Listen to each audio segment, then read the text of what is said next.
जी students, आज का जो हमारा कॉन्सेप्ट है वो है इंडिसेस और चैप्टर नंबर 5। तो इंडिसेस के बारे में जो है ना, जैसा कि ये एक जी स्टूडेंट्स, ये एक नंबर है आपके पास 8। ये क्या है, स्टैंडर्ड फॉर्म में है। स्टैंडर्ड फॉर्म, अगर हम इसको एक्सपेंडेड फॉर्म में लिखना चाहें तो हम उसको ऐसे लिख सकते हैं 2 मल्टीप्लाई 2 मल्टीप्लाई 2। तो ये आपके पास कौन सी फॉर्म है? Expanded form.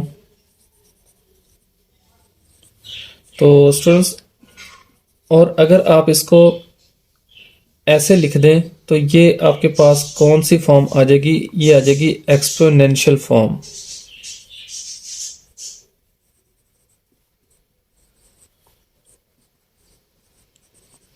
तो स्टूडेंट्स, इसमें जो 2 है, 2 आपके पास क्या होता है? बेस होती है।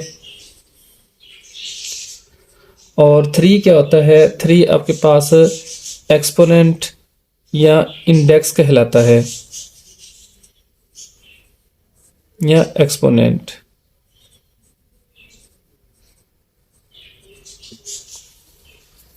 तो स्टूडेंट्स, एक्सपोनेंट और इंडेक्स का क्या मतलब होता है? तो इसी को आज हम जो है ना वो स्टडी करने जा रहे हैं। जैसे कि जो इंडेक्स है वो ये शो करता है, index shows that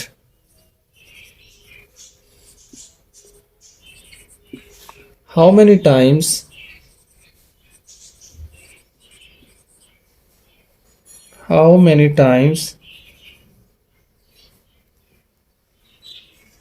base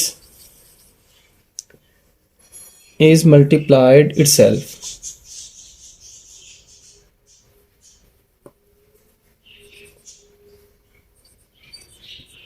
Multiplied itself.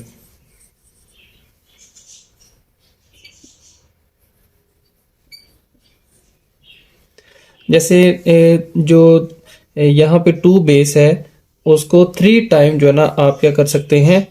Multiply कर सकते हैं, एक्सपेंड कर सकते हैं। तो इंडेक्स जो होता है ना, इंडिसेस की जो सिंगुलर फॉर्म होती है वो क्या होती है? इंडेक्स होती है।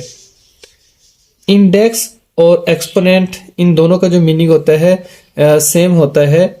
इंडेक्स का भी मतलब यही होता है, एक्सपोनेंट का भी मतलब यही होता है कि आप बेस को मल्टीप्लाई करवाते हैं। जितनी ऊपर जो ना इंडेक्स आया होता है, जितना ऊपर एक्सपोनेंट होता है, उतने ही टाइम आप 2 को क्या कर सकते हैं, यानी कि कोई भी अगर यहाँ पे बेस होगी तो उसको आप क्या कर सकते हैं? मल्टीप्लाई करवा सकते हैं।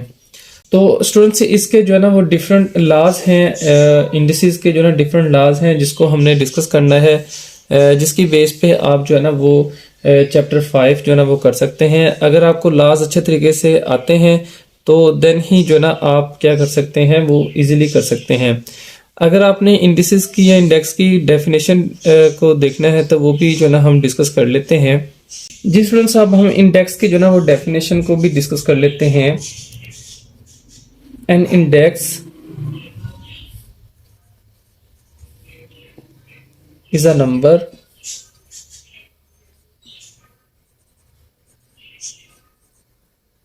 that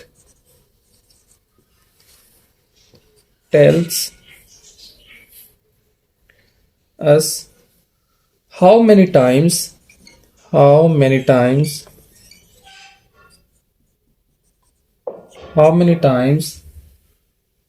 particular number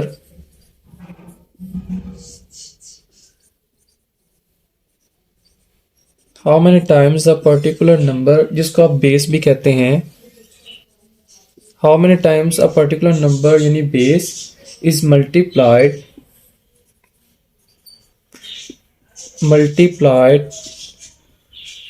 itself।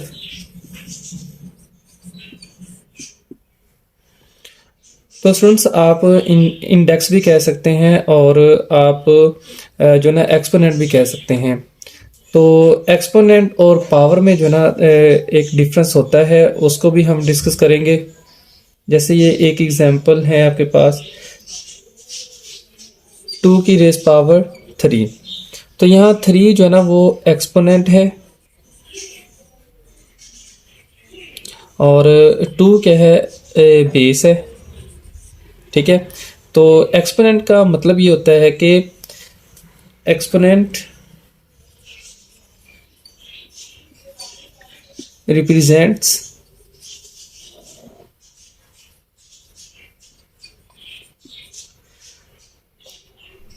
that how many times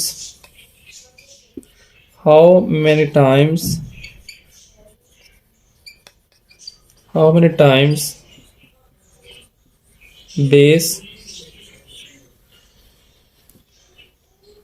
is multiplied itself।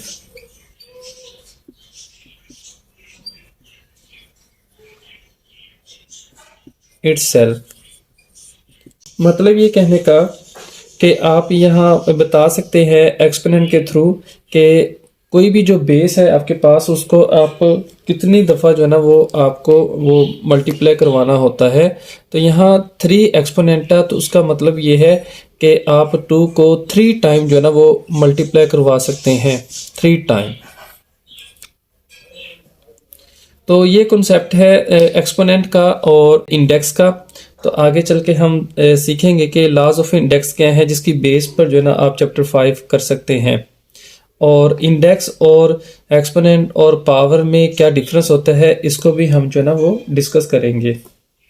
Ji students, तो जो है ना एक और डेफिनेशन भी हम इंडेक्स की कर लेते हैं।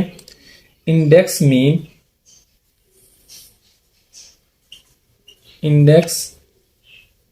which means power or exponent of a number